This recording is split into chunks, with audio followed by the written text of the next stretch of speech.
सबके चहेता, जन जन के नेता, सबके चहेता, जन जन के नेता, यूपी के जनता के ही है बख्वाइश, आवे द 22 साइकिलिए बचवाइश, आवे द 22 साइकिलिए बचवाइश। हिंदू मुस्लिम साथ चले वो परिवेश कहाँ से लाओगे, हिंदू मुस्लिम साथ चले वो परिवेश कहाँ से लाओगे, सीएम कोई बन जाए अखिलेश कहाँ से पाओगे, सीएम कोई बन जाए अखिलेश कहाँ से पाओगे। चुनाव बा उत्तर प्रदेश में माननीय अखिलेश जी यादव के तरफ से,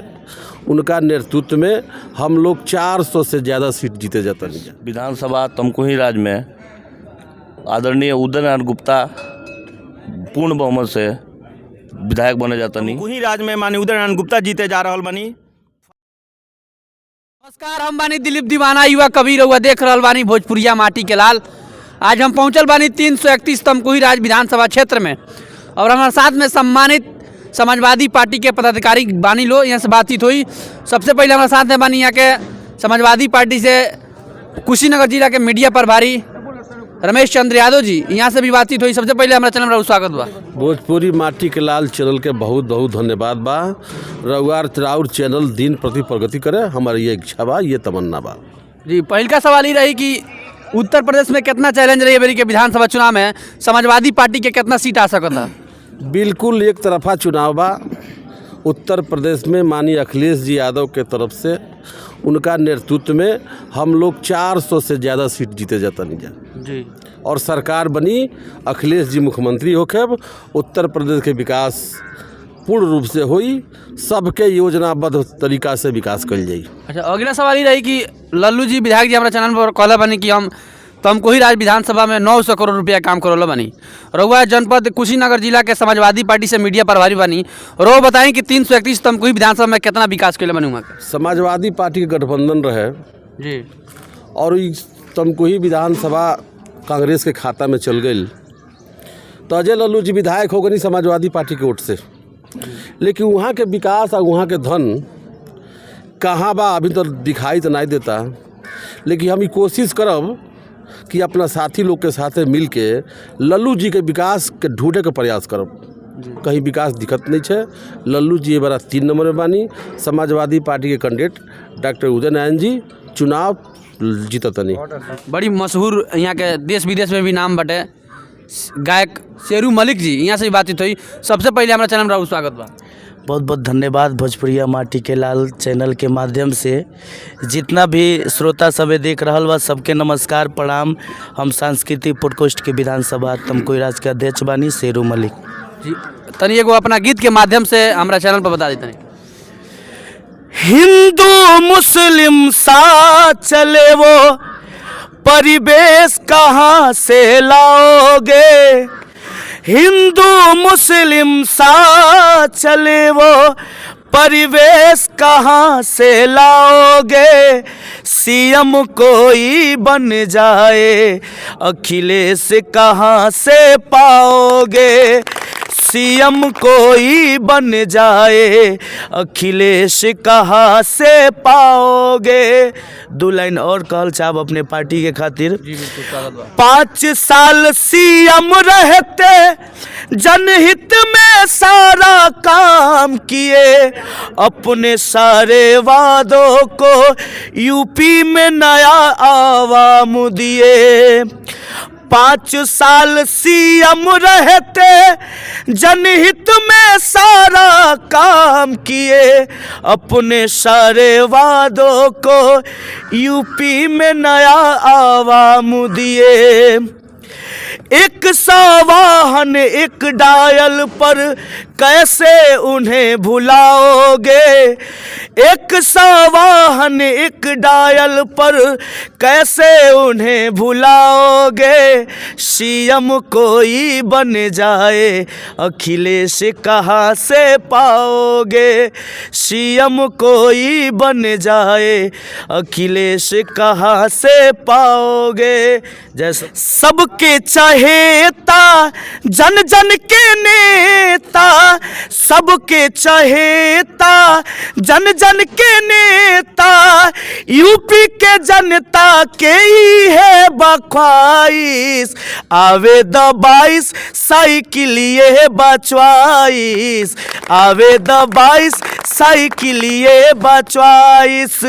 जन जन के नेता सबके चहेता, जन जन के नेता सबके चहेता, यूपी के जनता के ही है बख्वाइश, आवे द 22 साइकिलिए बचवाइश, आवे द 22 साइकिलिए बचवाइश। हमारा साथ बानी समाजवादी पार्टी से राष्ट्रीय सचिव संतोष जदुवंशी जी, यहाँ से भी बातचीत हुई।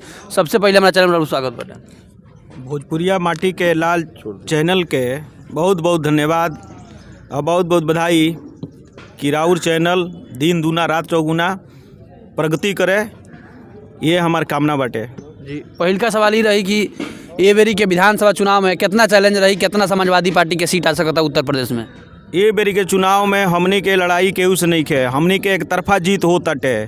पूरा जिला के हर विधानसभा का सीट गठबंधन के द्वारा समाजवादी पार्टी और गठबंधन के प्रत्याशी के ऐतिहासिक जीत होखे वाला बाटे। केहू से हमनी की लड़ाई नहीं खे। माननीय अखिलेश यादव जी पूर्ण बहुमत के सरकार बनावे जातनी आ मुख्यमंत्री बने जातनी।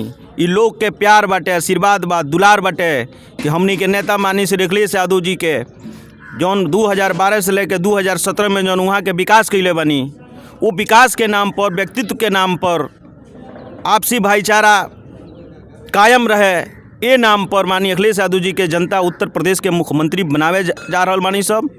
आ सब वर्ग, सब जाति धर्म लोग के समाजवादी पार्टी के साथे मानी लो। हमनी के लड़ाई केहू से नहीं खे, हमनी के एक तरफा जीत होके जाताटे। ये विधानसभा तमकुही राज में माननीय उदय नारायण गुप्ता जीते जा रहल बानी। फाजिलनगर विधानसभा में माननीय स्वामी प्रसाद मौर्य जी जीते जा रहल बानी। तो कसिया विधानसभा में माननीय राजेश प्रताप बंटी राव जीते जा रहल बानी। पडरौना विधानसभा से आदरणीय विक्रमा यादव जी चुनाव जीते जा रहल बानी। तो रामकोला से आदरणीय पूर्णमासी देहाती जी गठबंधन के प्रत्याशी बानी, वहाँ का जीते जा रहल बानी। खड्डा से चौहान जी बानी, वहाँ के चुनाव जीते जा रहल बानी। यानी समाजवादी पार्टी जनपद कुशीनगर के 7 सीट समाजवादी पार्टी गठबंधन के खाते में जा रहल बिया। जी बिल्कुल। अगला सवाल ही रही कि अपना 331 तमकुही राज विधानसभा क्षेत्र में लल्लू जी 10 साल विधायक रहल बानी। ये 10 साल के कार्यकाल में वहाँ के कौन कौन काम कैले बानी?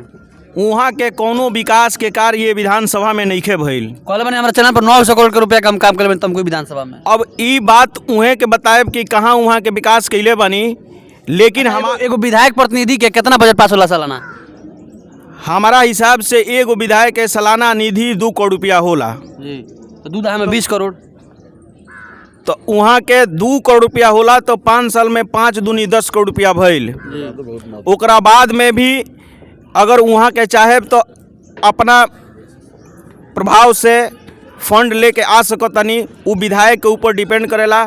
लेकिन वहाँ के द्वारा कोनो विकास कार्य एजा लौकत नहीं है। जौन विकास भई रहे 2012 से 2017 के बीच में हमनी के ओबरा के मुख्यमंत्री आदरणीय श्री अखिलेश यादव जी के द्वारा फंड वहाँ के लिए और वह काम कैनी। ओकरा बाद 17 से लेकर 22 के बीच में कोनो प्रकार के वहाँ के विकास कार्य नहीं है। ऐसे जनता बहुत दुखी और नाराज बिया। आ 2017 में हमनी के जब गठबंधन रहे तो वहाँ के लोग जिता दियल। ए बेरी कोनो प्रकार के नहीं है। माननीय उदय नारायण गुप्ता जी भारी बहुमत से चुनाव जीते जा रहल बनी। राहुल पंकज यादव, ब्लॉक अध्यक्ष समाजवादी पार्टी तमकुही राज। जी, पहिल का सवाल ही रही कि ये 331 तमकुही विधानसभा में के विधायक बन के आ रहल में? 331 विधानसभा तमकुही राज में आदरणीय उदय नारायण गुप्ता पूर्ण बहुमत से विधायक बने जातनी। उत्तर प्रदेश में आदरणीय अखिलेश यादव की सरकार बने जाता। समाजवादी पार्टी की सरकार बनी, माननीय अखिलेश यादव मुख्यमंत्री होखे। अच्छा, तमकुही राज विधानसभा में लल्लू जी के द्वारा 10 साल के अंदर कौन कौन काम भइल बा ये विधानसभा क्षेत्र में? अजय लल्लू के द्वारा कोई कोनो काम नहीं के भइल। पूरा तमकुही राज विधानसभा में खाली वो हवाई में कॉल में 900 करोड़ के काम करो मैंने। कोनो काम नहीं के भइल, 1 रुपया काम नहीं के भइल। कार्यकर्ता और गांव के मतलब पूरा विधानसभा के लोग बहुत नाराज बा उनसे, और उनका के एकदम बुरी तरह से हराया जाता। जी बिल्कुल, हमने रहनी सर 331 तमकुही राज विधानसभा क्षेत्र में, और हमारे साथ में तमाम सम्मानित जनता रहनी लोग, समाजवादी पार्टी से कुछ सिंगर भी रहनी लोग। यहाँ से तमाम जानकारी लेगा कि लल्लू जी 10 साल के अंदर कितना काम कैले बानी, और समाजवादी पार्टी के बारे में भी चर्चा भी। तमाम बात लोग कैमरामैन के साथ दिलीप दीवाना, युवा कवि, धन्यवाद।